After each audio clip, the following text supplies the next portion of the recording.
tienen, ¿verdad? Lo digo y hablo, son palabras del doctor Tarek William Saab, que hay 30.000 presos en el país esperando un juicio previo y un debido proceso. O sea, que no le han garantizado el derecho humano a la presunción de inocencia, el derecho humano al debido proceso y el derecho humano a la tutela judicial efectiva. ¿Dónde están estos jueces? ¿Quiénes son estos jueces? ¿Verdad? Que están incursos en un delito tipificado en el artículo 86 de la Ley contra la Corrupción. Entonces tenemos también el artículo 88, y lo leo, ¿verdad? Lo leo y lo muestro aquí, porque aquí estamos grabando el programa con un video. Esto se sube a la red a través de YouTube, ¿verdad? Y lo hacemos público, y nosotros se lo mandamos al presidente Maduro y se lo mandamos a todo el mundo, porque no andamos haciendo nada escondido. Andamos haciendo todo con la Constitución, con la ley del Poder Popular, la ley de Contraloría Social, la ley del Sistema de Justicia y todo el marco jurídico legal vigente que podamos cargar en el maletín. Entonces dice el artículo 88 de la Ley contra la Corrupción: los fiscales, que es otro de los componentes del sistema de justicia. Primero hablamos del primer componente, Tribunal Supremo y los demás tribunales. Ahora hablamos del segundo componente del sistema de justicia, los fiscales. Mire, atención al pueblo de Barinas, atención a todos los familiares que tienen privados de libertad, todos aquellos que tengan problemas con la justicia. Nosotros, el Comité de Contraloría Social, andamos abriéndole los ojos a la gente, ¿verdad? Y estamos reuniéndonos frente a la Defensoría del Pueblo los lunes a las 9 de la mañana. Dice el artículo 88, los fiscales o representantes del Ministerio Público que dolosamente no interpongan los recursos legales, no ejerzan las acciones penales o civiles, o no promuevan las diligencias conducentes al esclarecimiento de la verdad, a la rectitud de los procedimientos, al cumplimiento de los lapsos procesales y de la protección debida al procesado, serán penados con prisión de 2 a 4 años. Yo llamo a la Fiscal General de la República, Luisa Ortega Díaz. ¿Qué dirá Luisa Ortega Díaz del artículo 88 contra la corrupción? ¿Verdad? Cuando que el propio Tarek William Saab reconoce pública, notoria y comunicacionalmente que hay 30.000 presos que se le están violando los derechos humanos. ¿Dónde están estos fiscales? Yo lo hablé y hablé esto con la doctora Elbairis Rodil, quien es la defensora delegada del Estado Lara, y la doctora dijo, bueno, no quedará ningún fiscal. Perdón, no dije nada, ¿verdad? Porque si este artículo se cumple, ¿verdad?, estos fiscales no interponen los recursos, no garantizan los lapsos procesales, y la Constitución en el artículo 285, numeral 1, los obliga a garantizar el debido proceso. Esas son sus atribuciones: garantizar la Constitución y el debido proceso en aquellas personas que están incursas o que están metidas en un proceso penal. Bueno, no sabemos por qué no hay responsables de esto. Entonces nosotros estamos llamando a los diferentes componentes del sistema de justicia aquí en el Estado de Barinas, ¿verdad? Gracias a Fortaleza 88.3 y gracias al presidente Chávez y al pueblo de Venezuela, ¿verdad? Gracias a Dios sobre todas las cosas, podemos hoy andar haciendo esta función. Entonces, Carlos, dime. Bien, tú has tocado temas muy importantes e interesantes también allí, entre los cuales capto allí unos 2 o 3 tópicos importantísimos. 1, violación de derechos humanos, el debido proceso, que lo has mencionado varias veces, y el pueblo es sabio y paciente. Voy a mezclar esos 3 elementos allí para reiterar una vez más tu invitación y tu llamado que estás haciendo a todo lo que es el sistema judicial, al poder judicial del Estado Barinas, a sentarse con ustedes, a llegar a acuerdos, a revisar, a hacer revisiones de todo el debido proceso porque si el debido proceso, eso es lo que me lleva a mí a esta reflexión, si el debido proceso está bastante trajinado, bastante dañado y deteriorado, por cierto que allí entonces entra en juego aquello del derecho que no está muy derecho, que digamos está bastante retorcido. ¿Y qué decimos o qué diríamos nosotros del indebido proceso? Si el debido proceso, imagínate, está así, en esas condiciones, donde el juez, como tú lo has planteado, investido de cierta revestimiento allí de la justicia, pero no es otro que una misma persona, un ciudadano que está, un empleado público que está al servicio del pueblo para que le administre la justicia al pueblo, más nada. Pero como tú lo decías, ellos se creen que son los dioses acá en la tierra para hacer y deshacer con la gente en cuanto a sus libertades, en cuanto a sus derechos y otra cantidad de elementos. Entonces, imagínate cómo está la situación, solamente para la reflexión de nuestros oyentes, para la reflexión de muchos que no manejan bien la terminología jurídica o judicial también, y que pudieran estar allí, tú sabes, un poco confusos. Además de ustedes hacerle el llamado y hacerles contraloría al Poder Judicial y a revisar bien todo ese proceso, tú también tocaste el otro elemento que es el problema de los derechos humanos. Los derechos humanos se prestan para una amplitud de interpretaciones, que así como ustedes tuvieron que hacerles una solicitud de interpretación al Tribunal Supremo, a la máxima instancia, pues, para que determinaran la interpretación, dónde figuran ustedes allí o dónde van a estar ustedes, porque para que se les tome en cuenta y se les respete, porque es la verdad, somos pueblos. Bueno, y no necesariamente tenemos que exigirle a un tribunal que defina la interpretación dónde estamos nosotros, si estamos en un sistema de gobierno donde la democracia es participativa y protagónica y corresponsable, y donde tenemos la corresponsabilidad del pueblo con los entes de gobierno. Entonces, en materia de derechos humanos, no solamente aquí hay que divulgar y denunciar la violación de derechos humanos, porque entonces caemos en el jueguito que tienen las instancias internacionales y los tribunales también, de que, bueno, derechos humanos es toda la violación que se te haga a ti, pero en materia de el gobierno hacia un ciudadano o hacia el pueblo. Los demás no cometen violaciones a los derechos humanos, pero entonces, es decir, si no es un funcionario de gobierno quien estaría violando la ley a un ciudadano, no se tipifica como violación de derechos humanos. Imagínate, fíjate, ahí hay otro gran hueco que hay que saldarlo, y hay que seguir fustigando también en este aspecto y denunciando, e incluso, ¿por qué no denunciar la terminología que en materia de derecho y en materia de sistema judicial se maneja en este país y en el mundo entero? Por ejemplo, no se le acusa de violación de derechos humanos a un individuo, se le acusa a un funcionario. Entonces, tú no cometes violación de derechos humanos si matas, si masacras, si pones francotiradores por allá.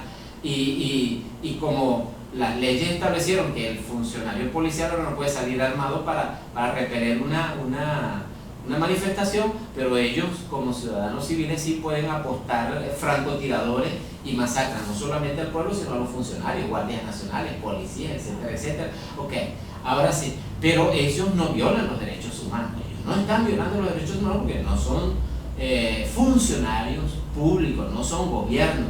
Aquí el único que viola derechos humanos es el gobierno, porque eso lo establece, y eso está establecido lo que tras bastidores nosotros comentamos, eso se lo han metido precisamente las instancias internacionales con todos aquellos tratados y documentos que tienen firmados los diferentes países en ese aspecto, y uno de esos aspectos es eso. Por eso aquí nadie más viola los derechos humanos que no sea el gobierno cuando le violenta el derecho al otro. Ahora bien, un juez o una juez, cuando está allí en su investidura y como tú lo decías, con su toga y su cuestión y todo aquello, y detrás de un escritorio grande para meterte miedo y para ponerte, tú sabes, allí una barrera, tú eres allá y yo soy aquí. Ese es un simple o una simple funcionaria pública. Es un funcionario, no es ningún dios, ni diosita, ni semidios, ni semidiosa.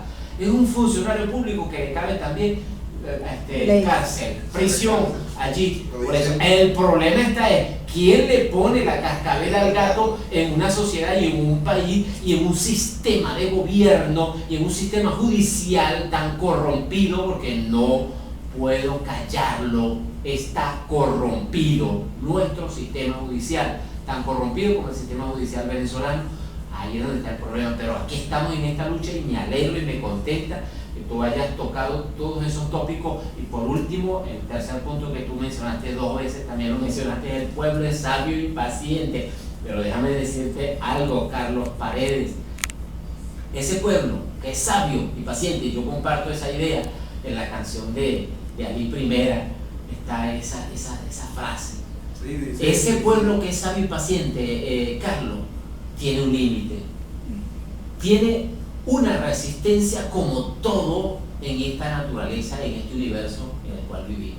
Todo tiene una capacidad de resistencia, todo tiene un límite y todo tiene un punto a donde llega.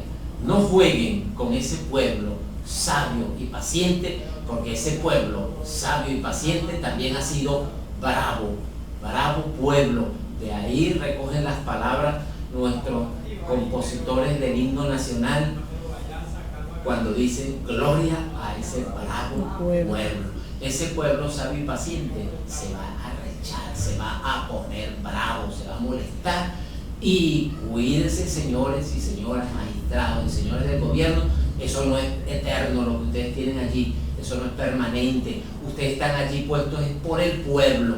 Segundo, para suministrar, administrar justicia al pueblo, y todo se le debe al pueblo, y en la Contraloría Social es del pueblo, por lo tanto eso es popular y es legal completamente. Fíjate que eso que tú mencionas aquí, ¿verdad? Las autoridades son puestas por el pueblo, porque la voz del pueblo es la voz de Dios. Así quedó y está prácticamente demostrado de quienes mandaron a crucificar a Jesús de Nazaret. El pueblo tenía que cumplirse porque era la voz de Dios, la voz del pueblo. Entonces, y dice la letra del cantautor del pueblo: el pueblo es sabio y paciente, que a cantar de guacharaca sabe calcular el tiempo. ¿Verdad? Entonces, el pueblo viene y está en esta situación, ¿verdad? Está analizando y está calculando, porque trataron de hacer algo en diciembre, dar un voto castigo, y mira lo que está: 2 grupos, ¿verdad?, enfrentados, pero ellos comen bien y ellos ganan bien. Entonces el pueblo abajo no consigue comida, mientras ellos se pelean allá, 2 grupos, uno que está en el gobierno y que pelea por la Constitución para mantenerse, y otro que está aspirando a ganar el gobierno y que exige la Constitución para montarse. Quítate tú para poner. Sí, pero ¿tú crees que ellos revisan el artículo 91 de la Constitución? Que el salario mínimo debe estar a la par con la canasta alimentaria que debe ser para que se viva dignamente. Y el pueblo está aguantando hambre. Y estos 2 grupos, ¿verdad?, en una pelea estéril. Pero entonces, bueno, vamos a ver el pueblo. El pueblo es sabio y paciente y está calculando y sabrá lo que vamos a hacer en su debido momento. Yo llamo a ese pueblo, ¿verdad?, con las palabras cristianas: es mejor 2 que 1 solo, y un cordón de 3 muy difícil se revienta. A la unidad, a unirnos en este trabajo que venimos desarrollando, y que salgamos como lo dice Josué 1:9: mira que te mando que te esfuerces y seas valiente, no temas ni desmayes, ¿verdad?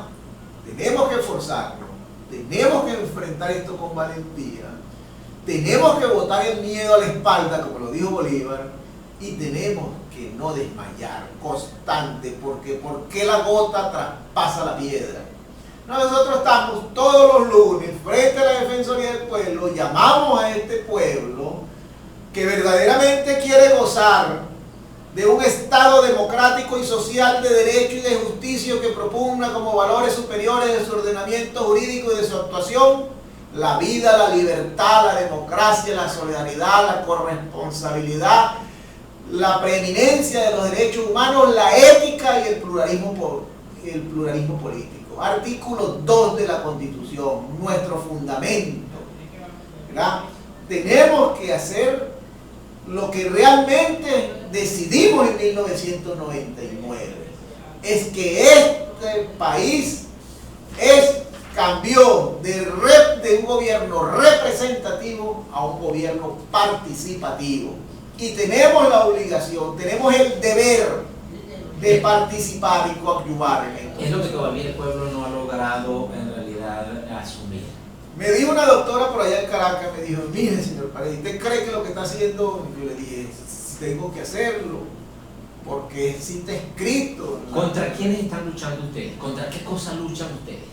Contra la corrupción, contra el poder de la corrupción, y el poder que tiene una vestimenta, como lo dije hace rato, ¿verdad? Que ellos se creen, ¿verdad?, más allá. La última Coca-Cola del desierto. Sí, porque fíjate el error que ellos están cometiendo, yo se los digo aquí y se los sigo diciendo en palabras cristianas, porque dice en las Santas Escrituras que las autoridades son puestas por Dios para hacer lo bueno, no para infundir temor.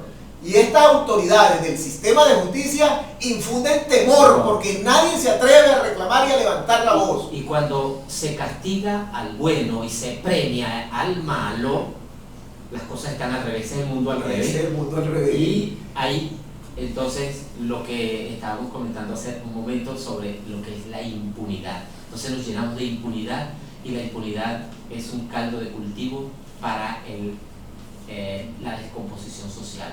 Todo lo que es el malandrismo, pues toda esta corruptela y corrupción moral que tenemos. Bueno, se nos acabó el tiempo, Carlos, pero sería muy importante, y dejo aquí las puertas de este medio de comunicación abierto para que vuelvas y sigamos tratando tópicos como estos. Entonces ustedes luchan contra esa impunidad, luchan contra la corrupción, contra el sistema, contra las malas aplicaciones, contra la violación del debido proceso y contra todas estas cosas para ayudar a que el pueblo también despierte. Pero también ustedes fomentan entonces la obligatoriedad que tiene el pueblo en saber sus leyes, saberse defender, exigir sus derechos y también aplicar sus deberes como buenos y buenas ciudadanas que son. Y todo esto me interesa, es muy importante, así que está la invitación abierta. Cuando ustedes gusten, llaman por teléfono, cuadremos otro programa y sigamos hablando de tópicos puntuales, llamas puntuales. Ya hemos hablado de lo que ustedes como CCSJJ, que es el Comité de Contraloría Social al Sistema de Justicia Judicial. Ahí está. Okay. Pero mira, Julio, para tomarte la palabra, ¿verdad? Yo le propongo a esta prestigiosa emisora comunitaria, nosotros nos hemos enfocado que debemos dictar un taller de esto que estoy hablando. Ajá. Nosotros nos donaron el gobierno nacional, la imprenta nacional y el Ministerio de Información y Comunicación este material. Y yo quiero repartir unas constituciones, pero yo quiero repartírsela a quienes participen en un taller, porque no se la quiero dar para que se la lleve para la casa, sino para que salga a usarla y a defenderla. Porque si no, no vamos a tener, aunque digamos que tenemos patria, ¿verdad? Si no se cumple el Estado democrático y social de derecho y de justicia, es mentira que aquí tenemos patria. Si no hay Estado de derecho, ¿verdad? Y es el llamado que yo le vivo haciendo al presidente Maduro. Mira, Maduro, el presidente Chávez te dejó ahí. Y resulta que cuando te invistió de vicepresidente, que ganó las elecciones del 2012, te dijo: Maduro, te encomiendo esto como te encomendaría mi vida, las comunas y el Estado de Derecho y de Justicia. Entonces, yo le hago el llamado al presidente Maduro, lo hago también desde esta prestigiosa emisora comunitaria, con fundamento en el artículo 9 de la Ley de Administración Pública, de que nos reunamos como jefe de Estado y de Gobierno, que es usted, presidente Maduro, según el artículo 226 de la Constitución, con nosotros que estamos ejerciendo Contraloría Social y nos hemos constituido con rango constitucional como funcionarios del sistema de justicia, a que se llame también a la presidenta magistrada del Tribunal Supremo de Justicia, Gladys María Gutiérrez Alvarado, a la coordinadora de la defensa pública a nivel nacional, la doctora Susana Barreiro, a la fiscal general de la República, Luisa Ortega Díaz, al doctor Tarek William Saá, que tiene tantas responsabilidades como usted en cuanto a materia de defensa de los derechos humanos y el debido proceso y todo esto, ¿verdad? A que nos sentemos, ¿verdad? A garantizar ese artículo 6 de la Constitución de la República Bolivariana de Venezuela, que dice que la República Bolivariana de Venezuela y las entidades políticas que lo conforman es y será siempre democrático y participativo. Entonces, nosotros hacemos este llamado con estos fundamentos, con la gracia de Dios que nos hemos invocado su protección, con la gracia Fortaleza 88.3, con la gracia Duilio Sepúlveda, licenciado, y a la licenciada Esmeralda Motilla, que nos ha abierto estas puertas. Y que bueno, quisiera dictar un taller desde aquí por radio para todo aquel que quiera oír el taller de Contraloría Social al sistema de justicia judicial. Y llamo a aquellos abogados que estén en disponibilidad de contribuir con la labor social, de la corresponsabilidad social, que quieran participar con nosotros y que nos ayuden a dictar un taller. De repente hasta llenamos este estacionamiento aquí, desde aquí transmitiendo con fortaleza.